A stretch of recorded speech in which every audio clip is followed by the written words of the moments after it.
Everybody, it's Narrative Tarot. I'm here to do, I guess, like a astrological kind of reading.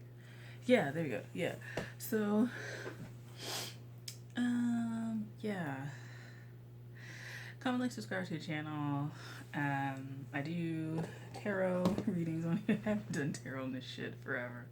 But I do tarot readings. I do monthlies by planet. I'm not doing them until 2022. I basically like stopped because I just wanted to talk about other stuff and do other stuff. And yeah, so this is a topic. And some of these topics are like specific to me and then kind of at large in general, like society. So this is about Saturn in Pisces. Now, I have this placement, full disclosure. I have Saturn in Pisces like less than a degree. It's retrograde.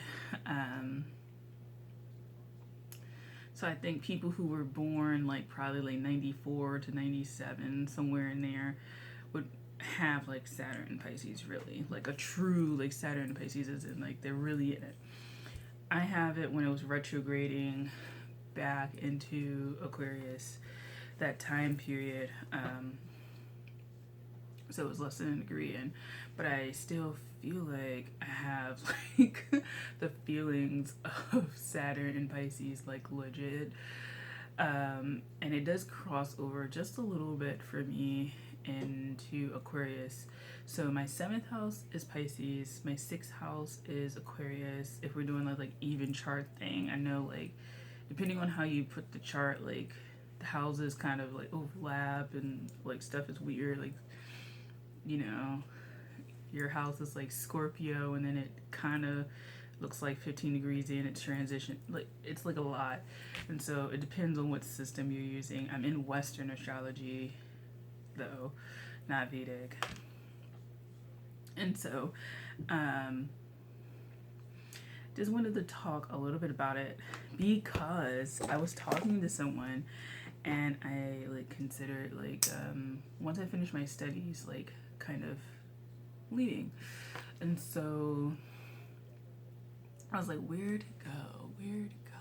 Where to go? And so somebody mentioned another city and they were like, it's just like the city you're in basically, as far as like population and stuff like that, except it's cheaper. And I was like, oh, okay. So I like looked into it and I looked into the astrology of it because I do that now. I look into the astrology of the cities and nations and large energies. It helps me earth grid as far as like interpreting what the earth is saying about the space. Yeah, that's how I kind of am looking at it now. And what I noticed was that it had a lot of Piscean influence, and then it had Pisces, Saturn, a Saturn in Pisces, if I remember correctly. Now, the funny thing is, the city that I'm currently in has a Saturn in Pisces, and I was born with a Saturn in Pisces. So I kind of find it interesting that not only was I born with one, I ended up living in a city basically that has it, and then that like when the chart was made essentially for, it depends on like what time, like not necessarily like time like 8:04 a.m., but like what time period you're using. Are you using like the date that it was ratified or the date that it was like officially founded or established or what it is? But the official time when I looked up the chart for my city would have Saturn in Pisces, and not that far. It's less than 10 degrees into Pisces too, like myself. I'm like, so Saturn in Pisces, it's one of those things where, and I'm gonna tell you about both of these. So Saturn in Pisces will have you loving like the underdog and looking at potential. And one of the things about the city I live in and the city that I considered was that they're both like kind of down on their luck kind of cities. And Saturn in Pisces is kind of like there's some illusions about how people perceive it, how the people on the outside perceive it, how the people on the inside perceive it, and then how the people on the inside then act based on how they perceive it, and the people on the outside how they act based on how they perceive it. It's a lot of perception and veils and a lot of issues that are shrouded in like mysteries. And I know this is like applicable to like most cities, but it's like because I live in this particular city that I'm talking about, like one of the twin cities basically. That's not like a location description. It's just like they're twin cities in that they share the Pisces thing, which means they were formed around the same time. And so, were they? Yeah, I think they were formed around the same time, within the same year's span. If not, then the next cycle of when Pisces was in Saturn. So,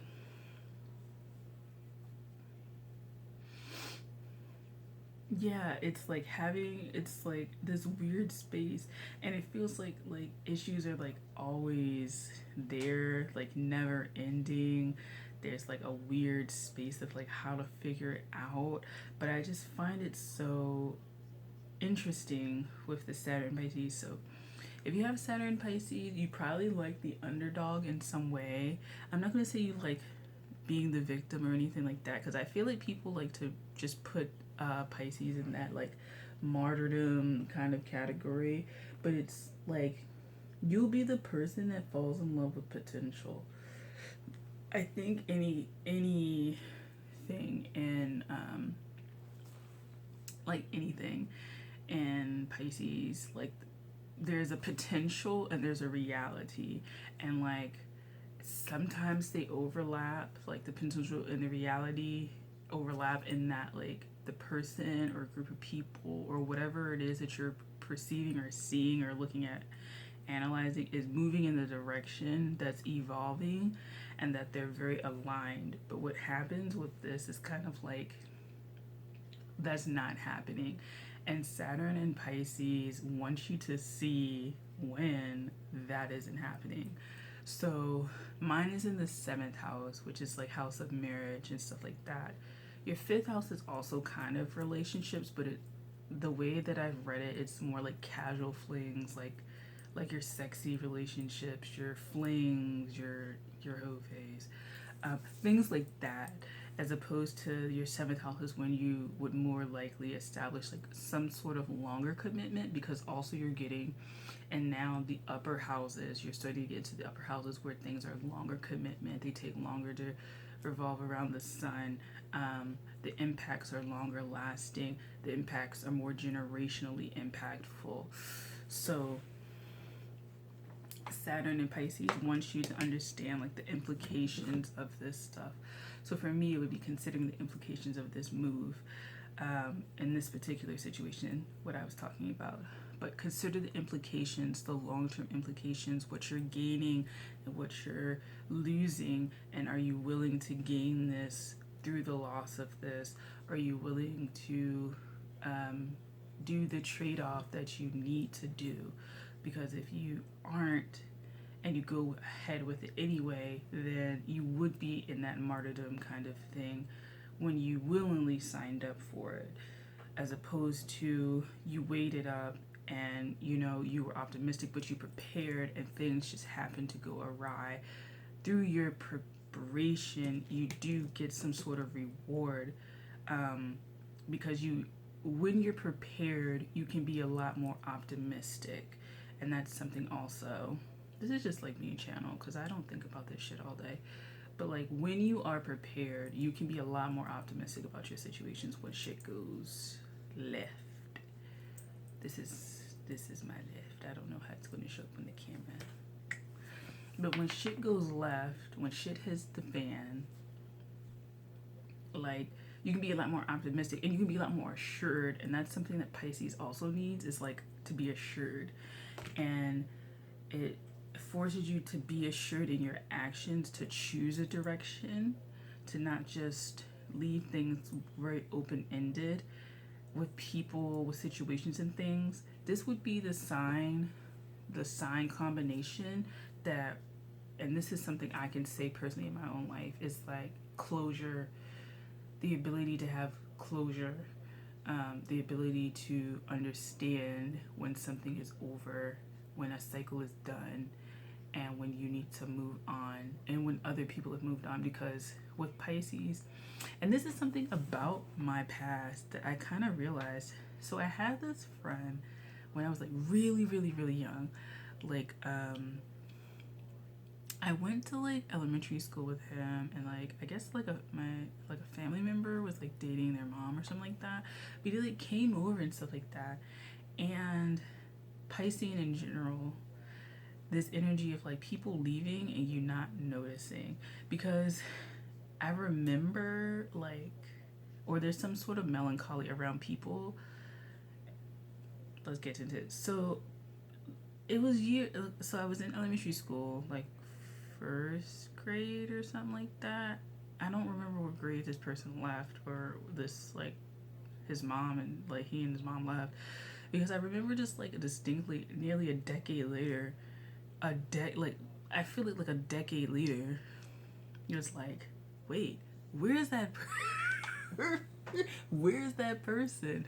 And so you can tell that that's also something to evaluate how close people really are to you, and evaluate how much you miss their presence, because I think Pisces could be like wrapped in their own world so much that they don't notice like day-to-day things.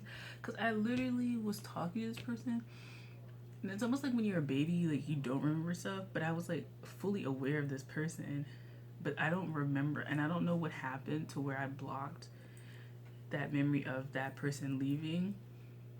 I don't know why I would have blocked it out, I don't know, but all I know is they were there and then they weren't. So if you have heavy like Piscean stuff, like you may have people that mysteriously like leave or enter your life, and they leave like this gaping hole, and closure for you is like really hard to like process maybe,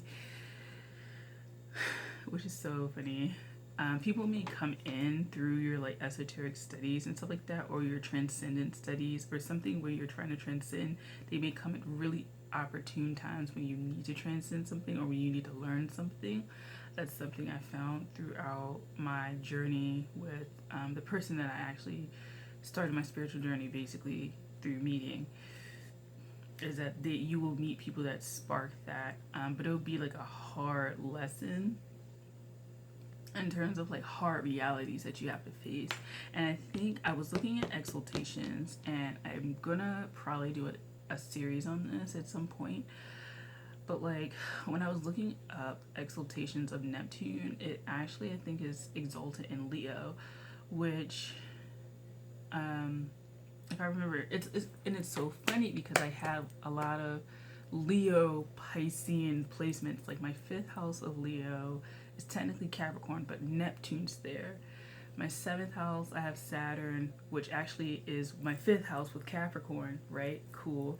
And then my 12th house is actually Leo, and I have my sun there, or my moon there, which is Cancer. So it's like this Cancer, Leo, Saturn, Pisces kind of like thing going on with me. But I have a lot of just Neptunian energy across the board.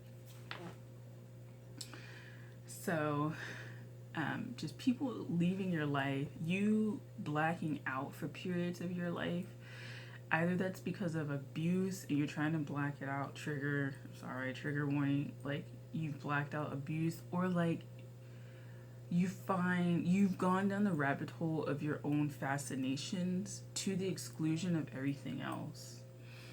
And that means that you've literally like you've lived your life so wrapped up in yourself, which, and I can see why people also could call Pisces like selfish, because you're so wrapped up in your world and what you're doing and stuff like that, that you kind of forget other people, and it kind of isolates you a little bit, because you're so far away, because you're like, I mean, you're right next to the house of self.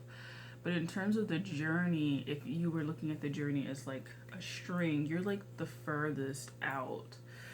of these experiences, and so you have to kind of like ping more and try to ping more to kind of, I think, be reached by other people in terms of emotionality and stuff like that, and then also to reach other people, which kind of is funny because Pisces are considered like a sponge and stuff like that, like hypersensitive, but I think that hypersensitivity comes only because they're not processing things the way that maybe someone else does, where they would get a direct hit. It's almost like you're getting you're getting an amplified hit because you're not aware, whereas other signs are aware. And I think that Saturn in Pisces forces you, probably around your Saturn return, basically,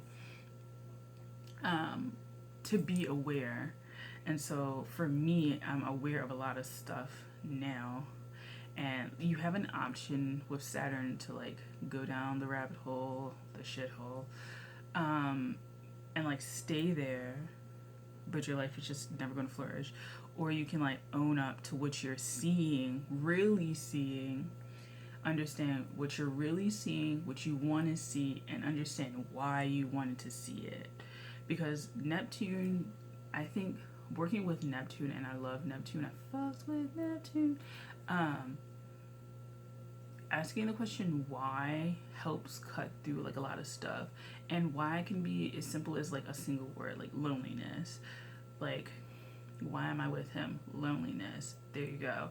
And there may be some like mysticism and cloudiness and stuff like that around that, but once you get it, it's very clear and it's very distinct.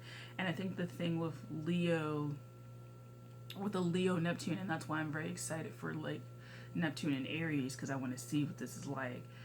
Your crown chakras probably be lit, bitch. Like, okay, probably be lit as fuck. But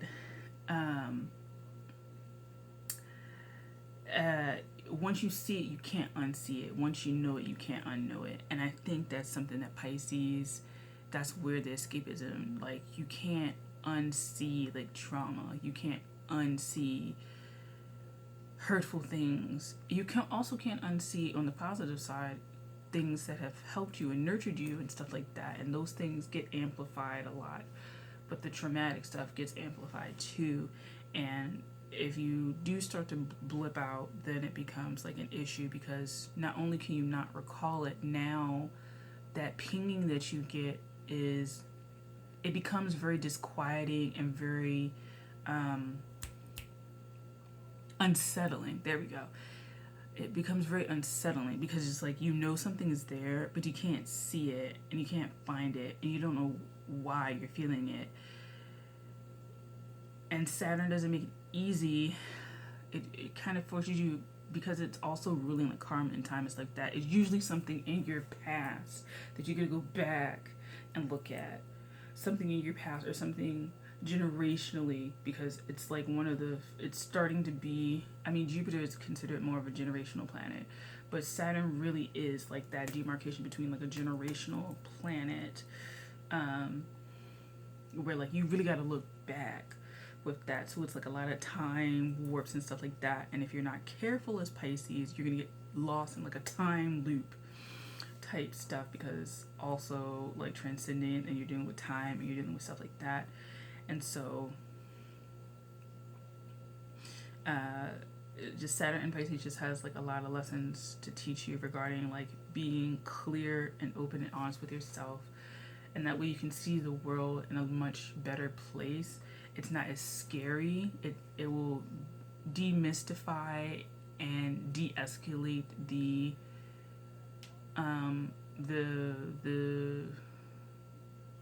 level to which you view like things to be scary, or things to be frightening, or things to be like belittling. But it will also, if you're on the other spectrum, may bring up huge complexes around feeling small and insignificant and invisible. And I know, and I watched somebody, I think her name was Alyssa, I think she's changed her name, she was like doing astrology, I think her name's Alyssa or something like that, and she was saying like, talking about 12th house moon, she was like, if your moon, I think it was, if your moon is in the 12th house, or your 12th house is Leo, I think it was moving in 12th house. So it was like you were made to feel invisible, and so you may feel like people bump into you a lot, or you run into things a lot, almost as though you're invisible and that thing was walking into you. And that's how you may perceive things as well. Those things were walking into you, not you walking to them. And you gotta like twist it. No, I walked into the wall. The wall didn't walk into me. Because you can develop some sort of paranoia and stuff like that. And Saturn makes you confront stuff. It makes you also confront things that you would blame for your misfortune as well. For me, I can't blame my family for my like spending habits. I can say that I don't want to be influenced by their money patterning and their money mindset, but I can't blame them if, you know, I win the lottery and then I blow it all. Like, that wasn't, you know what I'm saying? Like, because Capricorn is starting to deal with society as well. 4th house is like the home. The 10th house is society, but like you take who you are into society, those little machinations, those familial dynamic machinations out into the larger world, and you start to see those interplays, right? Like everybody in the outer world has like a dad, a mom, siblings, grandparents, and stuff like that. They just look different, and those roles are kind of like they're showing up. Usually your familial patterns show up in other ways somewhere else. Usually through your work, usually through your romantic partners, through your career choices and things like that. And so, you know, figuring that stuff out. So I am interested in like looking up other cities to like explore. I might look at all the cities I considered moving to and like look up their astrology and see which one I want, because I just don't want to be like I fall in love with potential, because like that could be very lonely and isolating when the ideal doesn't match up to what you want.